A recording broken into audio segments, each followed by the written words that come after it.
Picture this.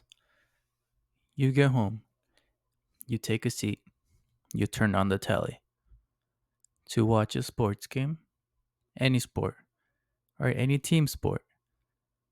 Your favorite team is not playing. But in every sport, there is something that we call a rivalry. Or even if it's not a rivalry, it could be just any team that you don't like. They're the ones that are playing. Not your favorite team, not Manchester United, but a different team, right? Not your favorite sports team. You're watching the game. Why, you might ask? Because they're about to win the championship, right? And again, this isn't your favorite team. This is a team that you dislike, your rival team. And you sit there and you watch as the game is coming to an end. They're about to win another championship. A championship that your team, Manchester United, has not won in over a decade. And you sit there and you watch as City scores yet another goal. 5 minutes left in the game. You're sitting there. You're watching as the time counts down. And now at this point, you know for a fact that they're going to win the league. And you, as a Manchester United fan, you sit there and you watch, patiently waiting for that final whistle to blow, for it to mark the end of another season, a fourth season watching Manchester City win the English Premier League. What I felt during that time is kind of hard to pinpoint. As a fan, like I said, picture your favorite team and the rival, watching them win yet another trophy while your team goes without another league title in over 10 years. It was a terrible feeling for me. I sat there and I watched and I told myself I gotta do this because I don't like them. Now, that may not make a whole lot of sense, but I sat there and I watched as Man City lifted the Premier League for the fourth time. For the first time in the history of the Premier League, a team goes back to back to back to back. That's right. 4 goddamn times in a row. No team before had ever done that. That puts in perspective how big of a City team that this team is. And I hated that moment so bad. It fired me up inside. It made me feel so mad, so disappointed in my own team. But I sat there and I watched, which definitely made the following couple weeks, the FA Cup final, that much sweeter. That's right. Manchester was red once again after so long. It was incredible seeing that game and the way that it turned out. And it makes me even more mad the fact that City was able to get that goal in. Right? Because honestly, it should have been 2-0. Your boy Haaland was MIA once again in the big matches. 9 matches, semifinal, finals, 0 goals. Anyways, we're not going to talk about him. All right? We're going to talk about my team, the best team on that day, which was Manchester United. And they finally won a trophy. And it came with some even sweeter consequences for us and for other teams as well, which I'm going to mention. But that's right, guys. Every moment from that game, I savored from the FA Cup final. And it was so good to see that. Also very nerve wracking. Thanks to freaking Onana, bro. When is he gonna just not stop giving away goals and stop making mistakes? I don't know, but he had me so nervous, so scared. I was like, we were in control. We're in control. We got this. And then he slips up, bro. He gives away that goal. Like Peps would say, unbelievable. Shout out to that boy. That was a Chelsea fan. And with United winning the FA Cup, they're playing Europa League now. Chelsea got bumped down from Europa League to playing the Conference League. Sorry, bro. Pero ni modo. That's the way that things work. Like I said, watching Man City win the league and lift the trophy. I watched the whole celebration. I'm telling you, I put myself through that. I sat there and I watched that. And it made the FA Cup final that much sweeter. It was a hell of a game. And I'm so happy. I woke up. It was 7 a.m. It was pretty early. But it's safe to say that for the moment being, I don't care if City won the league for a fourth time. Manchester is red again. That's right. The Red Devils. Manchester is red. Never doubt us, son. Well, you can doubt us, but you'll be wrong. For the most part. Sometimes you'll be right. But hey, FA Cup final champions. The FA Cup is ours. We're one FA Cup trophy away from Arsenal now. And can we just talk about Arsenal? A lot of people are saying they didn't bottle the league. I don't care. They didn't win it. That's a bottle for me. It may not be fully, but yeah, Liverpool had an even worse ending to the season. And you know when it started? When United knocked them out of the FA Cup. That's right. So yeah, let's go ahead and get a little bit into the ending of the leagues. Do a little recap. This is Pitch Please with your boy Omar Gutierrez. All right. So yeah, City won the league. Real Madrid had closed in on the Spanish Copa, the Spanish La Liga weeks ago. No question there. I think the best team of the year, or the team of the season, that you would say was definitely Bayer Leverkusen. They ended up losing their winning streak against Atalanta in the final, and they looked lost, man. They didn't know what they were doing. Atalanta overwhelmed them with high pressing. Didn't give them time on the ball. Didn't give them time to think. And their winger, forget his name, but popping off with a hat trick in the final, putting an end to the streak. That was an incredible performance on his end. But then Leverkusen went back to winning ways, winning their Pokal Cup, their tournament that they have in Germany, kind of like the FA Cup, but in Germany. I forget what it's called, but yeah, they won 2 out of their 3. They would have gone with a treble, an undefeated treble. Saying that sounds unreal, but that would have been quite the feat for Leverkusen. Unfortunately, it didn't work out. Atalanta got the best of them. Something about those Italian teams and the way that they defend, the way that they press, it just got the best of them and put an end to their win streak. I believe it was 51 games they ended up with, and it was an incredible thing to see. It was a great run. Really, I'm sure they'll have a lot of eyes going into next season. I doubt they'll be able to do a similar feat, but that's gonna be the entertaining part to watch with them because we don't know how that's gonna go and how their season is gonna go. I feel like they'll have a loss early on. I doubt they'll go undefeated for that long again.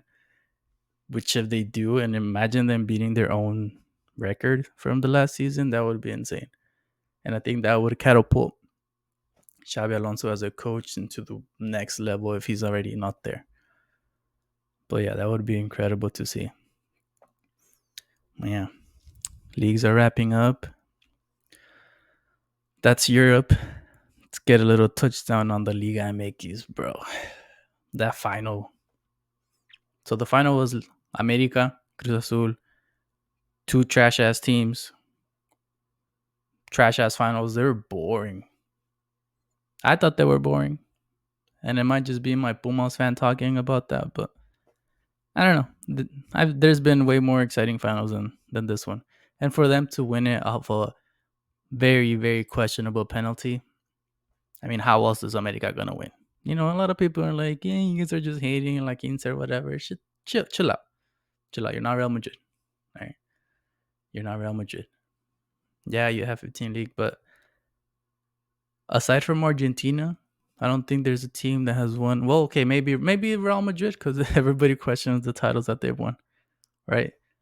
Maybe they are more like Real Madrid because there's so many titles that they've won that everybody questions because of the refs. They say they pay them out, and in Mexico, I wouldn't be surprised, you know. But that's the way that the games just turned out with that penalty called against Cruz Azul, which was, in my eyes, I don't think that was a penalty. You know, there's been a lot of retired referees who have a lot of experience go out and talk about the subject and the play, and it is the America player that drags his foot across the body and then makes the contact. Yes, the Cruz Azul player slid in. It reminded me of that one play with the Aaron Wan-Bissaka against Liverpool, where he caused that foul and the penalty that ultimately led to Liverpool beating Man United in the league for that game. It was very similar. It reminded me of that. And there's been times where I think the main reason that they say that that wasn't it, that shouldn't have been a penalty, was because the contact was very, very much avoidable. And like I said, the America player then drags his foot. Yes, you can't be sliding like that. It was a pretty careless slide tackle in the box by the Cruz Azul player. But the America guy could have easily avoided the contact if he just keeps running at a regular stride and pace. Then there's no reason why he should have made that contact. But he did. You do see the intention in him dragging his foot to create that contact, which ultimately first of all, led the referee to give the call. And even then, after he reviewed it many times in the VAR, he still came out to the same conclusion. So that's where a lot of people think that the ref made the mistake. Like in real time, yes, okay, if it looks like a foul, call it. But what upset a lot of people was the fact that he then went to go review it. He looked at it many times, different angles, and then he still ended up making the same call, which is where a lot of people weren't happy. But hey, that was the referee's call, and that's what it was. And America won the league again. Yeah, America won it back to back, so they got the bicampeonato. City won 4 times in a row. A lot of back to back shows the dominance in some leagues. For America, I mean, beating Chivas on the way there. I don't know. I think Chivas could have done a little bit better job against America, but they didn't, and they lost. Now, let's review, or how would we grade the best teams season overall? 8th place we finished in Man United. Absolutely terrible. Are in the league.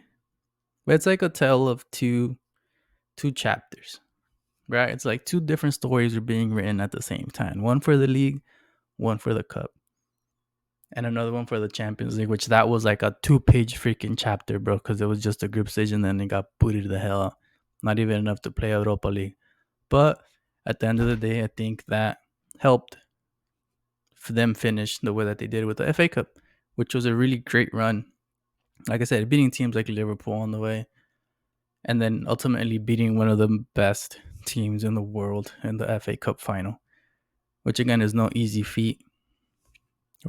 Real Madrid couldn't even beat City. They had 2 games to beat them. They couldn't. United, it just took us one game, and we smacked them around for a bit. Scored 2 goals, we had them quaking in their boots in the back that they made that mistake for the first goal, and then we just spread them out, picked them apart, found the space with Rashford with the long ball, to then ice cold Kobe Mainu put it away. Great finish with the brilliant assist from Bruno Fernandes, bro. That man is a genius. I don't know how people were speculating him leaving.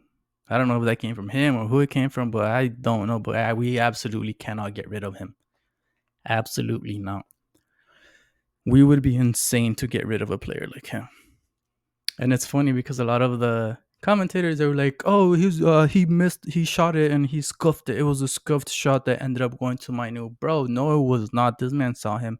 He did the little flick with the inside of the foot straight to Kobe, and Kobe was ready, like he always has been, cool as a cucumber inside of the box. That man, that kid, that teenager, bro, that was 19. Garnacho at 19 and Kobe at 19 with the game winner ultimately for Mino. But yeah, like I said, the league was one thing. Champions League was a whole different story, and the FA Cup. So it's kind of hard to judge. Well, it's not hard to judge, man. It was a terrible season. I accept it, right? It was a terrible season. We had to do better though. I don't know how. I don't know how many players, but the main thing I wanted to talk about is I've been seeing it a lot, and a lot of people want Eric Ten Hag to stay. And other teams they joke around like, "Oh, stay, because then it'll be easier on other teams." I don't know. I honestly don't see it that way. But I am on the Eric Ten Hag bus or chariot. We gotta stroll and ride it in together into hopefully a top four finish next season. But he needs to stay. It would be completely dumb for the board to get rid of him. Right? Two finals in 2 years and two championships. And he said something, man, when they were trying to get rid of him. He's like, I don't know if I'm gonna stay. If I don't, I'll go win championships elsewhere. That mentality is ice cold, man. We freaking need that here at United. I know the league wasn't the best and it was a pretty bad finish, but he lacked consistency, but not, I wouldn't say entirely on him, the player selection, the injuries, all that was what played in part for the whole team as a whole to lack that consistency and be able to put in performances week in and week out. I was talking with my buddies and I was saying that that's kind of what helped salvage the season and have a great run in the FA Cup was because the games were kind of spread out and you have a little bit more time to kind of put a team together and make them work. But in the league, you're playing every 6 or 5 days, sometimes every 4 days. And when you don't have the whole squad to select from, that's going to have an impact on the results week in and week out. So I think he very much deserves another season as head coach. And I truly back him. And I wish and I hope that he stays. Because getting rid of him would be like we took one step forward winning the FA Cup, and it would be like taking 5 steps back, then having to find another coach, having to find somebody bringing in more players, getting it over, and it's just gonna shuffle everything around again, and then we're gonna have the same struggles, and then it's gonna be a never-ending cycle of bringing in new coaches, who's then gonna bring in players. So I think that he needs to have that, or I want to say he already has that solid base of players who he can rely on. Diego Dalot had a great season. I know there's a couple of spots that we need to find some backups because our players are not reliable when it comes down to the injuries. And I just absolutely think that we need to give him one more season, at least with a full squad and good players who come in. Other than that, I'm going to have to be seeing more of City winning and lifting trophies. Like I said in the beginning, I was angry, I was disappointed because my team can't do that. And I sat there and I watched, and it's such a horrible feeling. It's like, I'm sure it happened with Mexico if any Chivas fans watched the final, which I feel like probably Chivas fans wouldn't have watched the final just because it was America, Cruz Azul, plastic ass fans.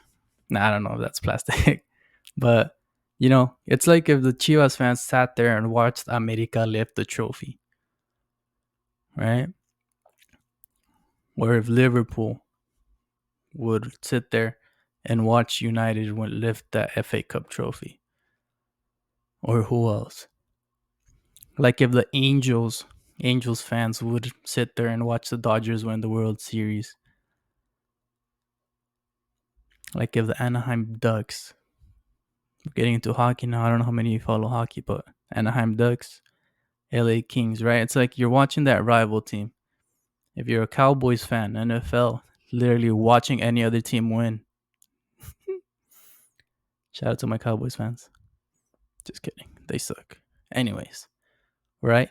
But it's like watching that rival team lift those trophies. It hurts and it pains you so bad, and it boils your blood, and it makes you want to, I don't know, smack them up a little bit, you know? That's how I was feeling. I was seeing those guys with a trophy and celebrating. I was just like, you guys need to fucking smack him, bro. And my team too.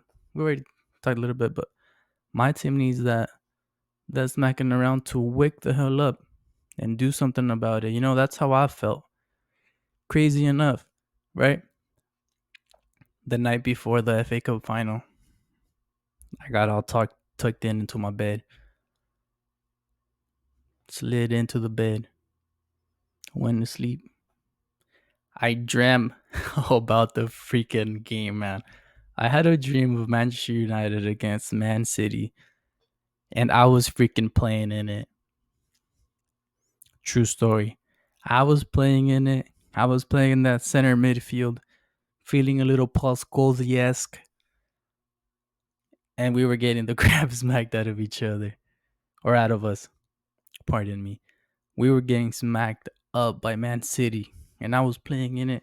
I was all I remember was everything was going so fast, no time at all, and at one point I just know that the score was 5-1, and there was like 10 minutes left or whatever. We were losing 5-1. I was playing in it. I just remember then thinking to myself, "Ain't no way this can end like this."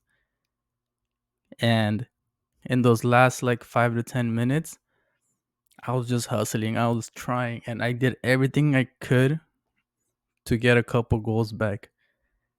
And I ended up scoring a hat trick in my dream against Man City, playing for United. So that's how much that game was in my head and how much it meant to me, that I freaking dreamt about it the night before. And I don't know if it was Man City, quote unquote, the dream Man City, kind of easing off the pedal. You know, the game's coming towards the end. You're up by 4 goals. Nothing's going to happen. So you take it easy. It was that. A mix. It was a mix of that and a mix of my skill and talent to be able to go and score and bag a hat trick in the final against Man City. But that was my dream. And I think it was like 5-4 or something. And then I just remember the game coming to an end, and then me just collapsing. Like, sure you've seen it on the field where players just, like, it's done, you collapse, a sense of relief, but also like defeat, because obviously you lose, and you're just like, you're exhausted, you're at the point like just absolutely dead, and you just lay down and you just kind of think that it's over. And then I think I ended up being like with that game and the hat trick, quote unquote, I ended up being like the first Mexican to score a hat trick in the FA Cup final or something, or whatever final I was playing. I don't even remember what game it was, but it was a championship final, and it was Man United against Man City. And then I woke up. My alarm went off. I woke up, and it was time to watch the game. So I woke up and I went into into the game with that fresh in my mind. Like, damn, I was just playing. I was just hustling my ass off. And I don't want to say that that's why United won, but I did pass on that energy. I put that out in the universe, man. Even though we lost, but like the hustle, the heart, the passion was there. You know what I mean? Even though we lost, that was there. I had that dream, and thankfully it didn't come true. Otherwise, United would have lost. But yeah, very interesting. I told my girlfriend about it, and she just laughed. She was like, "Huh, that's funny." And I was like, "Yeah, but that's what I woke up with. I went to bed thinking United. I dreamt. I went to bed thinking United. I dreamt United, and I woke up to United." That's what this team means to me, man. And that's why after seeing Man City lift the trophy, lift the league, and just watching them made the FA Cup win that much better. I literally sat there, or I didn't sit there because I watched it in bed. It was early. It was 7 a.m. I didn't want to get out of bed. I watched it on the iPad, but I watched that. I watched them lift the trophy.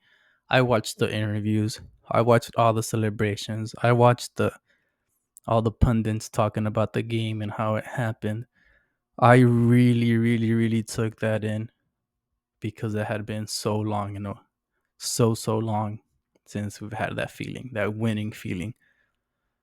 And some of the commentators put it in the perfect way from that 4-0 against Crystal Palace or 5-0. I don't even remember how much it was, but let's not talk about that. But from that feeling, a completely 180 to then feeling on top of the world and being able to win and raise the trophy. It was incredible. I absolutely live for that. That's what made me fall in love with this club, seeing them successful, lifting trophies year in, year out, season after season. And it's been tough having to watch Man City be the ones that do that. And then not just being able to lift the trophy and win the championship, but doing it against that caliber of a Man City team. It was amazing. It was insane. And that's why it prides me to say that Manchester is red once again. That's right. At least for now. At least until the end of next season. But like I said, Manchester is red. Ten Hag needs to stay. Please. I'm here on pitch, please, man. So overall, at the end of the season, I think it was a season full of highs and lows. Mostly lows. But when we had highs, they were of the highest. They were Wiz Khalifa Snoop Dogg level high. If you know what I mean. Don't do drugs. All right? Stay in school and don't do drugs. And be a Manchester United fan. Because my team is the best team. And you already know that. All right? And Manchester is red once again. Yes, sir. All right. On to now a little Champions League final preview. All right. I'll be releasing this the morning of the Champions League. So if you're listening, I'm sure you're probably getting ready for the game later on. It's gonna be a very interesting game. I'm gonna tell you right now, straight off the gun. Real Madrid are my pick to take it. It's gonna be a very controlled, very great performance from Real Madrid. I give it 2-0. All right. Borussia might see more of the ball. They like to do that. They also have just sat back and defended, but I really don't see that. I see them having the intent, going forward, having the ball, trying to create chances, but I think Real Madrid is going to be too strong in the back, in the midfield, and I think they're going to control the danger very well. Meaning, yes, Borussia will probably get close. They'll have what is called half chances, so they might be getting into some space, they might be getting a cross off, but I don't think there'll be any true danger. Nothing that Courtois allegedly saying that he's going to be the one that starts, but nothing that he won't be able to handle. And I see Real Madrid countering, easily going up 1-0 for the majority of the game. And then once Borussia are full on the attack as it gets later in the game in the second half, and now when they're playing with that desperation, with the nervousness of like, oh, we absolutely have to go forward and score, Real Madrid are going to find their second. And I'm calling it 2-0. All right. But again, it's going to be a very interesting game. A lot of people were not expecting Borussia to be in that final. but a lot of people are expecting Real Madrid to win. And that's how I see that game going. Right? Maybe possession will be shared, but I see Real Madrid being very, very solid in the back. Sancho will get locked up. You're gonna put a lock on him, put him in his pocket, put him in a little package, tape him up, put a seal on it, and ship him back to Manchester, back to United, and then we'll deal with them once he's back home, and we'll see what they do from there. But yeah, put him in a little package, tape him up, label him, ship him out to United, and then we'll do the rest. And then who else? Your boy Jude and Rodrigo, Vinicius Jr. are gonna put in work. They're gonna hustle. Toni Kroos's last game. He's retiring. Man is a legend. But yeah, like I said, Real Madrid will control most of the chances. I'll say they're gonna control the chances again. 1-0. Maybe between like the 30th minute, 30 to 60th minute, they'll be up 1-0, and then they'll be able to find the second one later on. So that's my prediction. And then Real Madrid crown themselves as the champions and the kings of Europe once again for the 15th time. And that's the way that I see that cookie crumbling. And then I see more cookies crumbling into my stomach. But that's the way it's going to go. And then we'll be back to discuss that. But for now, remember, make sure to watch your rival teams win, because that'll make your team's wins even sweeter. Remember, my team is the best team. Glory, glory, Man United. Manchester is red once again. This was your boy Omar Gutierrez with another episode of Pitch Please. Find us on YouTube, Apple Podcasts, Spotify, anywhere you find your podcast. Pitch Please. Thank you very much. Thank you for listening. Make sure to subscribe, comment, and share. And let me know your predictions for the Champions League final. Peace out.